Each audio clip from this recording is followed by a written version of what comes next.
As promised, we are going to get into some perspective drawing today. I'm going to start with a very basic perspective called one-point perspective.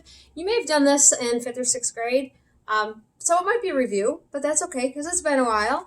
And if it's new to you, that's fine too. I'll go slow enough that it hopefully makes sense to everybody. All right, so we're going to start with what's called a one-point perspective picture. In order to follow along with me, if you want to draw with me, you're going to need a pencil, an eraser, probably definitely, and a straight edge. So I want to establish today how to begin a perspective drawing and a couple terms that I really wanted you to know and be familiar with. First thing we're going to do is using a straight edge, place it down horizontally across your page, okay, higher than halfway up, and we're going to establish what we call a horizon line. A horizon line is a line where the earth and sky meet. So it is one line and always only one line in your picture. So go ahead and pop that in there. Label it horizon line. And on that line, we are going to locate a very small point. I'm going to put it about in the middle. Very small point. That point is called a vanishing point. Now you only will have one point, and the reason why you only have one point is because this type of drawing here is called a one-point perspective drawing. You can have other types of perspective drawings, but today it says 1 point. We're going to stick to 1 point. So only 1 point, okay? And that point's on the horizon line right in the middle. And that point is called a vanishing point. The reason is it is on the horizon line. It is as far away as anything can be and still register to our eyes. Beyond that point, things would vanish because they're so far back. So it's called vanishing point for that reason. All right, so let me just move some things out of the way so I can do some more explaining. Horizon line, vanishing point. Okay, I'm going to start by drawing a shape. We're going to go with like a square or a rectangle. And in order to make that, I need 2 vertical lines for the sides and 2 horizontal lines for the top and bottom. So let's pop that in. Normally you would draw lightly in perspective, but because I'm concerned about the lines of being read by the camera, I am trying to press down a lot harder to make them darker so you can see. Okay, so I have a shape with 4 corners. I'm going to take each one of those corners and I'm going to draw it to that vanishing point. I'm going to use my straight edge and I have to make sure they line up perfectly. Now you never want to go inside or through the shape that's drawn. So out of my 4 corners here, there's going to be 1 corner that I will not connect to that point because it would mean drawing inside of the shape that I've established. So I'm going to go ahead and look at the top left corner and the vanishing point, and it has a free ticket there. Nothing's in its way. Hold the ruler so that it can't slide. If the ruler slides, your line's going to be messed up. So hold the ruler still and draw right towards the vanishing point to hit it. If you miss the point, your drawing's going to be inaccurate. And if you miss the point, you're missing the whole point of this. So don't miss the point. Okay, so the top right-hand corner, I'm going to go back, line it up. Nothing's in its way. I absolutely can connect the 2. The bottom right, I can go ahead and connect that. Nothing's standing in my way. But the bottom left, this is what I was talking about. If I line the bottom left point of my shape up with the vanishing point, in order to connect it, I would go inside my box, and I don't want to do that. So I'm going to stop just by connecting these 3 corners here. I want this ultimately to look like a cube, like a form, so I need to kind of cut it down right now. These lines are in accurate perspective. If they cross before they get to the point, then it's inaccurate, so you do want to fix that. Maybe it's just 1 line that's off. You can erase it and redo it. But you definitely don't want those lines to cross. The point is where they meet, and they should not meet each other before they get there. So to cube this up, do you notice that this top of the box line here is horizontal? I need another horizontal line a little bit further back in between the two lines I've established going to the vanishing point. The line that I draw that's horizontal must be parallel, you know what that word means, parallel to the front of the box.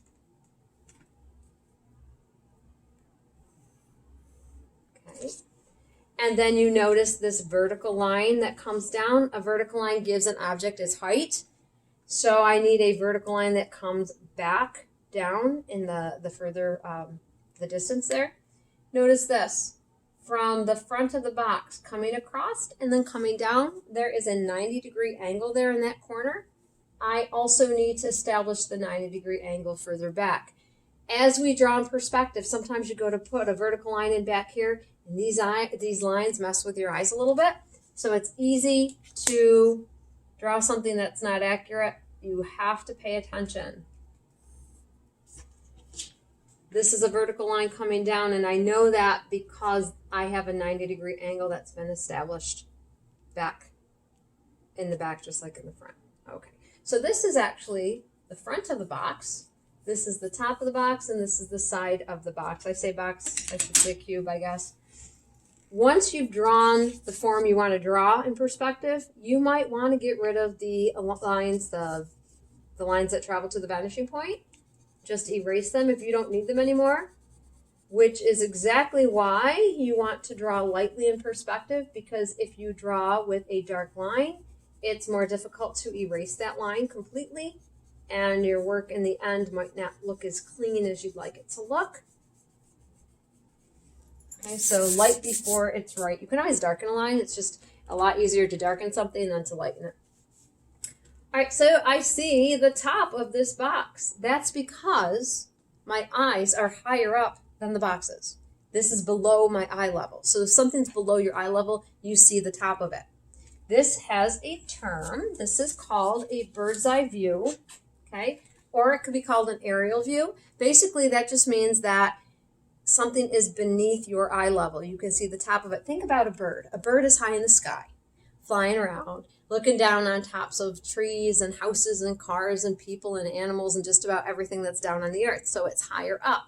So if you see the top of it like a bird would see, you have a bird's eye view, or you're looking down from above in the air, aerial view, okay? But not all views are aerial view. There's a couple other views I want you to be aware of. Let's go ahead and draw a cube in the top in the sky. So it's going to be higher up and above us. So we're going to look up and see the underside of it, the bottom of it, instead of the top. So go ahead and just like I established before, 2 vertical lines for the side, 2 horizontal lines for the top and bottom.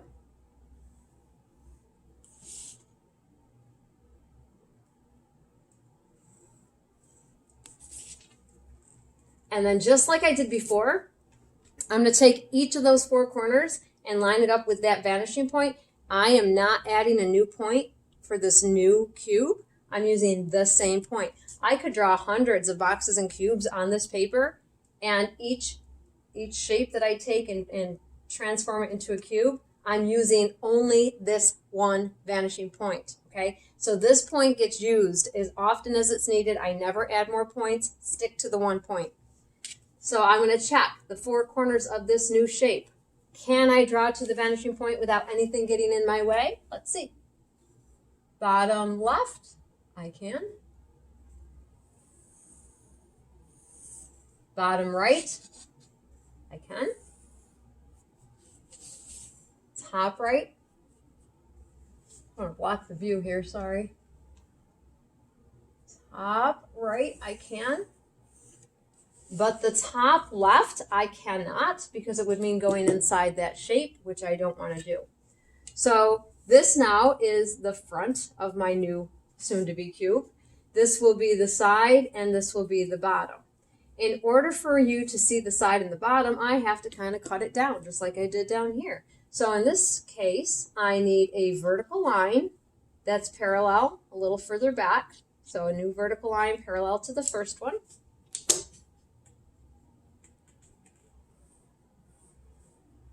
And I'm going to need a horizontal line that comes across. Remember, this is a 90-degree angle. I need a 90-degree angle back there.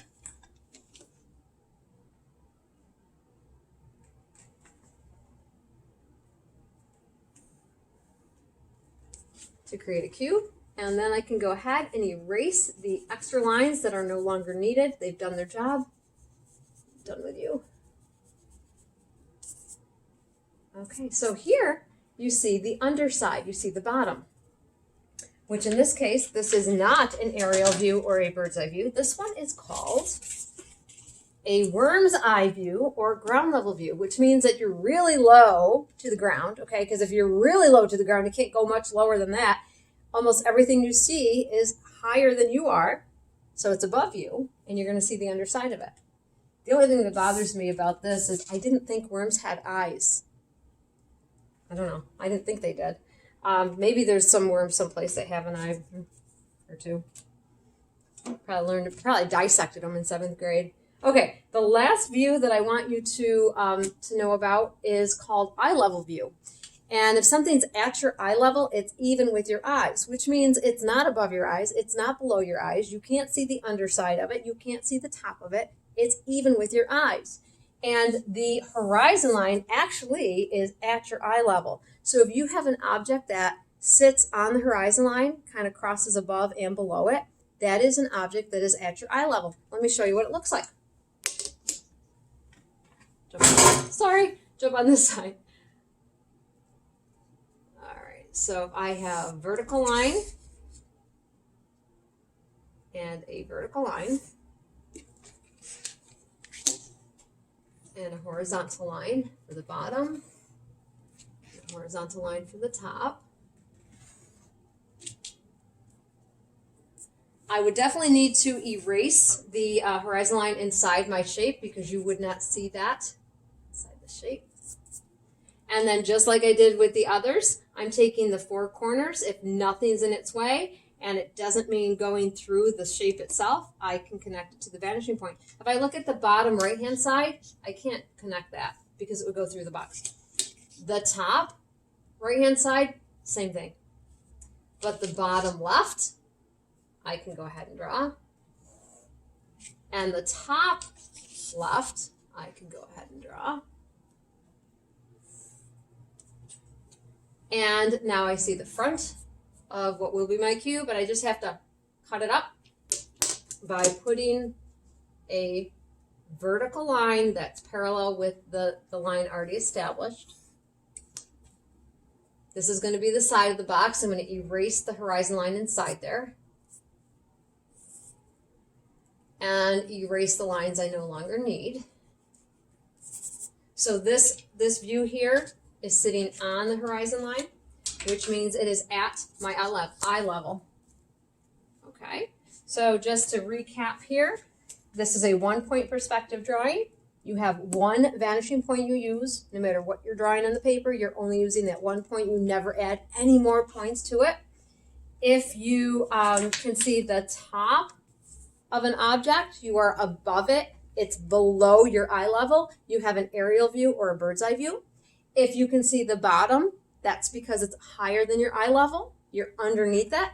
So you have a worm's eye view or a ground level view. If it sits on the horizon line, it's at your eye level. And so we call that an eye level view.